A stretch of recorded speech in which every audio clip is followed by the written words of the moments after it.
Last year, a man in Seattle tried to walk into a local bank and deposit 3,000 pumpkin spice lattes.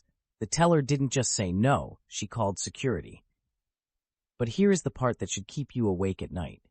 If that same man had walked into a Starbucks, they would have taken his money, given him a piece of plastic, and effectively become his banker without ever once mentioning the word FDIC.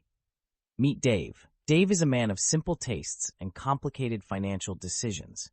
Dave decided that because the economy was looking shaky, he would diversify his portfolio. He didn't buy gold. He didn't buy index funds. Dave took his entire life savings of $50,000 and loaded it onto Starbucks gift cards. He figured that as long as humanity remains addicted to caffeinated bean water, his wealth was safe. What Dave didn't realize is that he had just given Starbucks a 0% interest loan. This is the first secret of the Siren. When you put $20 on your app, you aren't buying coffee yet. You are lending your money to a multi-billion-dollar corporation. They get the cash today. You get a promise of a muffin tomorrow. In a normal bank, if you give them $1,000, they have to pay you interest. They have to follow strict capital requirements. They have to answer to regulators who wear very gray suits and hate fun. Starbucks doesn't have to do any of that. They have roughly $1.8 billion in customer cash just sitting there. That is more money than 85% of the actual banks in the United States.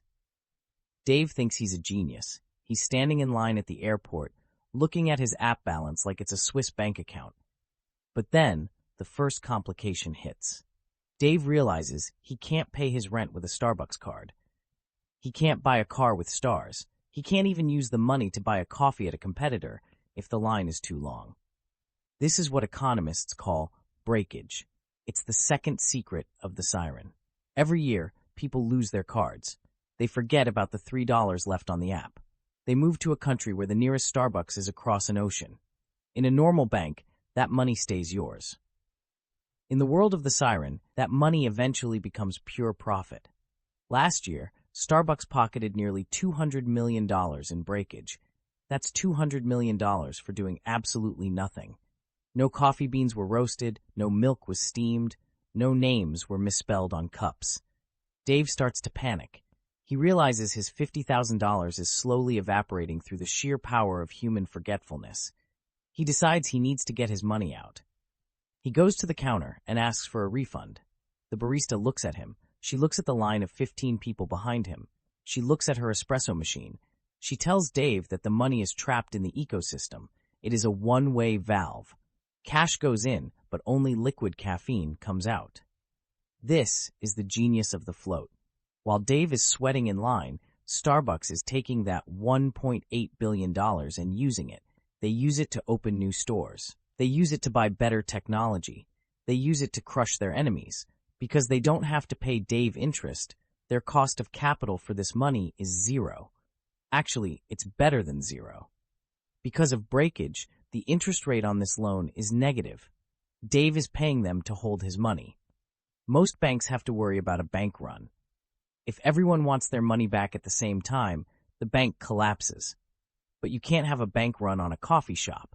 If every Starbucks customer showed up tomorrow demanding their cash, the company would simply point to the terms and conditions. You didn't deposit money. You bought a digital commodity that happens to be pegged to the price of a latte. Dave is now a broken man. He is sitting on a bench, surrounded by $50,000 worth of digital credit. Realize he's the world's most caffeinated lender. He finally accepts his fate. He starts ordering lattes for everyone in the shop. He orders lattes for the pigeons. He orders a venti caramel macchiato for a trash can. The irony is that by the time Dave spends his last dollar, he's so jittery he can't even hold his phone. He has funded the expansion of a global empire. He has provided an interest-free loan to a corporate giant. He has contributed to a bottom line that rivals mid-sized national banks. We started with a man trying to deposit lattes at a bank. The joke is that he went to the wrong building. He should have gone to the place with the green logo. Because in the modern economy, the biggest banks don't have vaults. They have drive-thrus. They don't have tellers. They have baristas. And they don't have customers. They have lenders who are happy to be paid in foam. Dave is now broke, but he is very, very awake. He learned the hardest lesson in finance. If you can't find the interest rate on your account, you aren't the investor. You are the investment.